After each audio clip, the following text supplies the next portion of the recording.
executive editor and host of Charlie Rose on PBS. In addition to his journalistic abilities, Charlie is a wonderful college basketball fan. Indeed. Welcome, and let's get this out of the way. You had a recent medical procedure. Heart It's nice to surgery, see you back. and it's sure back is. and feeling better. More oxygen's getting. Somebody said if he had energy before, watch out now. Open things up a Oh, little bit yeah. for you. Good deal. So are you heartbroken about your Blue Devils? I am heartbroken because I remember Mike talking about it at the beginning of the year. This is the best team he'd had. You know, they've had some injuries, but it was up and down. Kenny was saying this, up and down Yeah. all season. Underachieved and overachieved Said in the it same better. season. Yeah. Yeah, so Which now is that with incredible. Duke, excuse me, but with Duke being out, you're in North Carolina. So will you start to shift your loyalty to the Tar Heels? I have indeed. Have The you? moment Duke was out, my loyalty Is went to the that Tar. right? There are not many people that do that. I know. because- I'm one of That's them. You know what I was going to say? I don't hate Duke. Yeah. I just don't want you to ever beat North Carolina.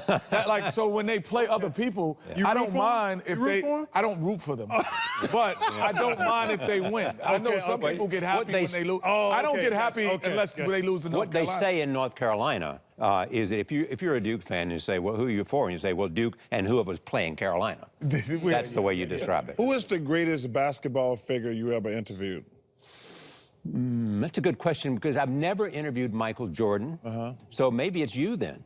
No, yeah, no. You never had like Kareem or Bill Russell? Oh, yeah, Kareem for sure. Okay. And Kareem would be as good as I can think of right now. Because he's one of the most inspirational, philosophical. What I love about him is the way that he has fashioned his life after basketball in terms of being as you said, an inspirational figure, someone to look up to, and still the owner of one of the great shots in all of basketball. He was the guy that led me to wear number 33. Is that right? Growing up in Cleveland, I saw this guy at UCLA, graceful, cerebral, intellectual, smart, and he was my guy. He was my guy. And he has a real respect from people, you know, in many communities, in terms of intellectual community, academic community, business community, for the life he has lived. How much will you watch the rest of the tournament? And do you, Well, I'll follow, outside of Carolina? Well, if Kentucky plays Carolina, that's a game I want to see. Gotcha. You know, I'd love to see that.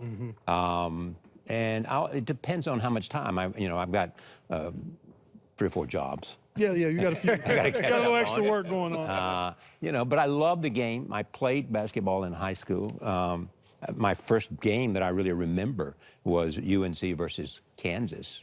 You remember when they won, I think, 1957? 57. Yeah. Was Charlie Dean Rose. Smith? I was not born. You're always No, welcome. was that? Thank you. Thank you for being It's here. a pleasure to be here. You bet. Mine too. That's all for now. Second half of Michigan and Oregon is coming up after this. We're still going to continue to talk to